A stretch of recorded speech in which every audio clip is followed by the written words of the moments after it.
Hello everyone, welcome back to the channel. So आज हम लोग पढ़ने वाले हैं क्लास 12 होम साइंस का chapter number 7 that is consumer education and protection.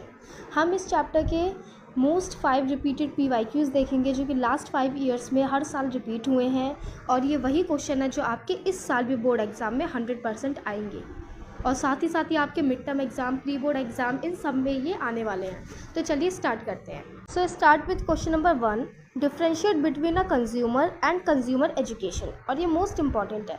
तो कंज्यूमर और कंज्यूमर एजुकेशन के बीच में हमें डिफरेंस बताना है। तो मैं हर बार बोलती हूँ कि जब भी आप डिफरेंस वाले आंसर लिखेंगे तो हमेशा एक टेबल बना के लिखना, ठीक है, इस तरह से।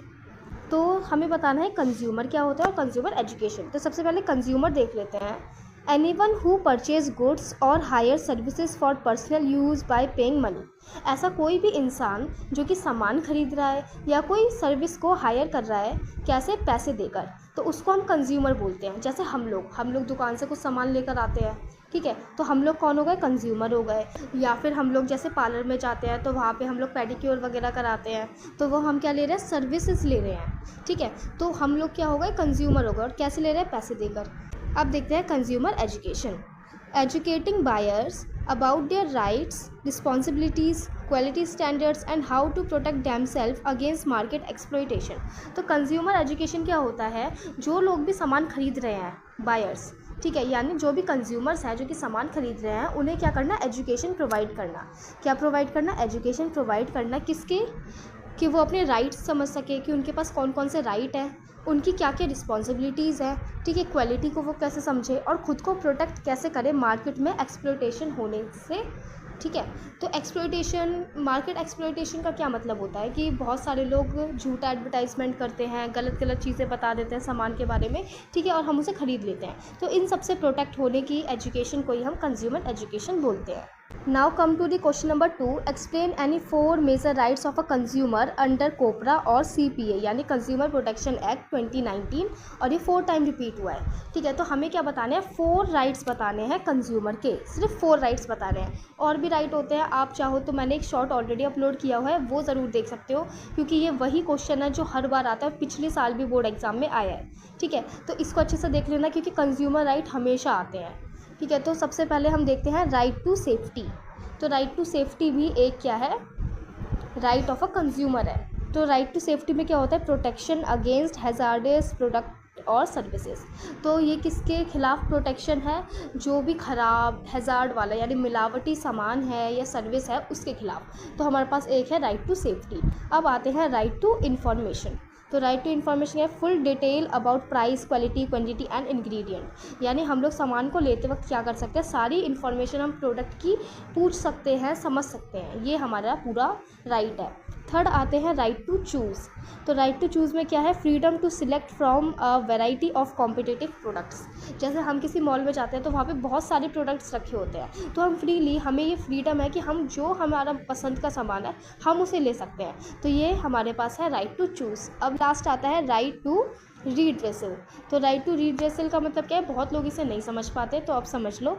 राइट टू फेयर सेटलमेंट और कंपेंसेशन फॉर जेन्युइन ग्रीवेंसेस। तो इसमें क्या होता है, जैसे अगर आपके पास कोई ख़राब सामान आ गया, बाय मिस्टेक आ गया, ठीक है, अब आपने देखा कि भाई ये तो ख़राब सामान है, ठीक है, तो आप जाके दुकानदार से कॉम्पेंसेशन ले सकते हो या सेटलमेंट कर सकते हो, और इसका आपको अधिकार है, राइट टू रीड्रेसल। इसमें क्या है कि आपको उसके पैसे मिल जाएंगे, तो इसको कॉम्पेंसेशन बोलते हैं।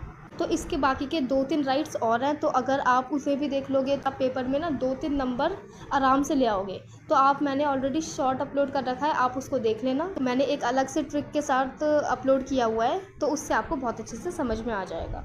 कम to question number 3, state 4 main responsibilities of an aware consumer. तो एक ऐसा कंज्यूमर जो कि जागरूक है, ठीक है, अवेयर है, ठीक है, सावधान है, तो उसकी 4 रिस्पॉन्सिबिलिटीज़ के बारे में हमें बताना है, जो कि मेन रिस्पॉन्सिबिलिटीज़ होंगी। तो देखो कौन कौन सी होती है।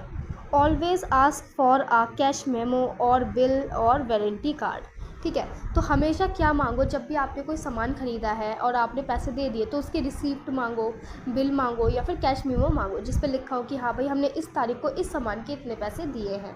नेक्स्ट आता है check standard quality marks like ISI, Agmark और FSSAI हॉलमार्क, ठीक है, बिफोर बाइंग।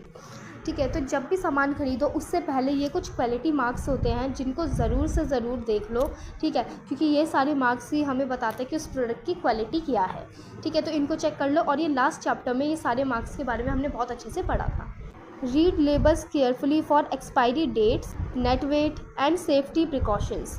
तो हमेशा जो भी प्रोडक्ट के ऊपर लेबल्स वगैरह होते हैं उनको अच्छे से पढ़ लो, क्योंकि उस पर एक्सपायरी डेट्स लिखी होती है, नेट वेट कितना है वो लिखा होता है, और सेफ्टी प्रिकॉशंस, क्योंकि बहुत सारे आइटम ऐसे होते हैं जिसमें लिखा होता है कि इस प्रोडक्ट को आपको सनलाइट में नहीं रखना है, इसको आपको डार्क में रखना है, ठीक है। तो ऐसे सेफ्टी प्रिकॉशंस भी, या बच्चों से दूर रखना है, तो इन सबको अच्छे से पढ़ लो for safety.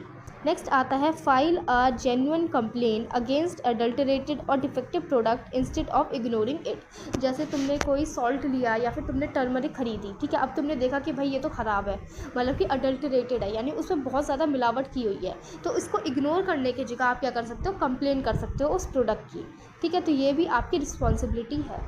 Okay, now question number 4, what are standardized quality marks, name any 3 marks used in India. And ये भी बोर्ड में बहुत बार रिपीट हुआ है, ठीक है। तो हमें क्या बताने हैं कि स्टैंडर्ड क्वालिटी मार्क्स होते क्या है, और उसमें से कोई 3 जो कि इंडिया में यूज़ होते हैं हमें वो बताने हैं, ठीक है। तो इससे आपकी एक और बार रिवीजन हो जाएगी उन मार्क्स की, ठीक है। तो मीनिंग क्या है समझ लेते हैं। Official certification symbols stamped on products guaranteed there quality, safety and purity. तो इसमें क्या होता है, एक सर्टिफिकेशन होता है, ऑफिशियल सर्टिफिकेशन सिंबल, ठीक है। तो इसमें सिंबल हमें मिल जाता है ऑफिशियली, मतलब उस प्रोडक्ट को सर्टिफाई कर दिया होता है कि हाँ भाई ये प्रोडक्ट बिल्कुल ठीक है और बिल्कुल प्योर है, ठीक है।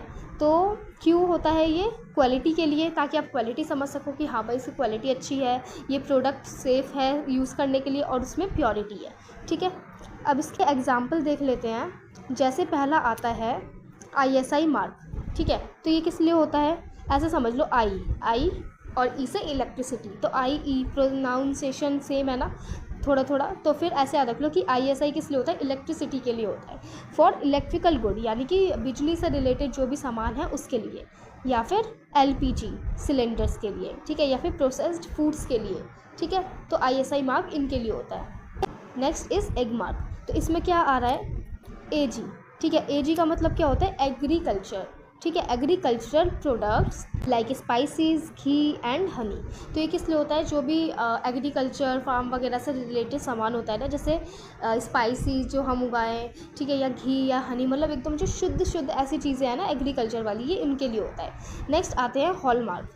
तो हॉलमार्क किसके लिए होता है, for purity of gold and silver jewellery. जैसे आपने देखा होगा कितने कि हम कहते हैं ना हॉलमार्क, जब भी हम ज्वेलरी की बात करते हैं तो ये किस लिए होता है, प्योरिटी चेक करने के लिए कि गोल्ड की कितनी प्योरिटी है एंड सिल्वर की कितनी प्योरिटी है।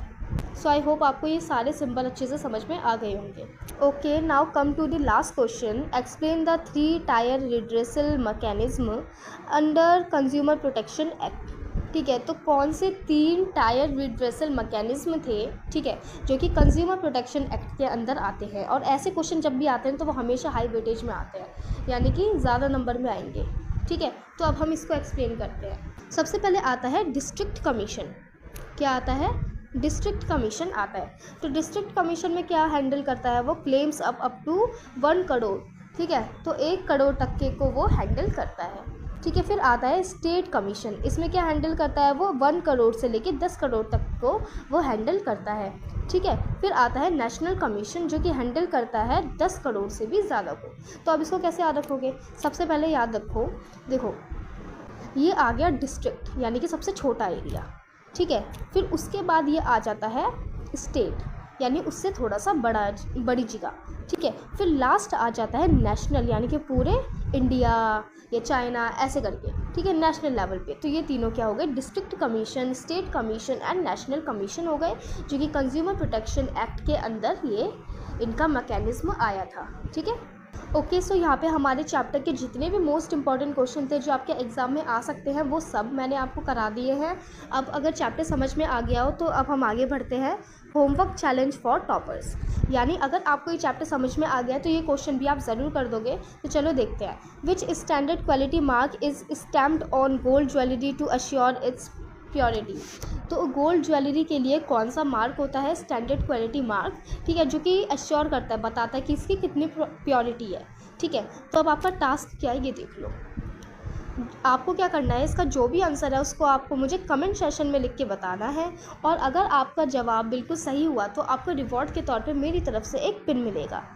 तो अगर आपको इस चैप्टर से या होम साइंस में बहुत अच्छे नंबर स्कोर करने हैं तो क्या करना है, आपको मेरे चैनल पे जाके मैंने सारे वन शॉट डाल रखे हैं, अराउंड 10 मिनट्स के होंगे वो सारे के सारे, ठीक है। 10 मिनट्स की आपको सारी वीडियो दिख जाएंगी, जिसमें आपको हैंड रिटन नोट्स मिलेंगे, ईजी एक्सप्लेनेशन मिलेगी, ठीक है। आपको उन्हें देख लेना है और उसके बाद आपको ये PYQs कर लेने हैं, और आपके 95 प्लस आप स्कोर कर सकते हो होम साइंस में। तो अगर आपको वीडियो अच्छी लगी हो तो प्लीज़ वीडियो को लाइक करना, चैनल को सब्सक्राइब करना, और आपके लिए आगे भी ऐसी वीडियो आती रहेंगी।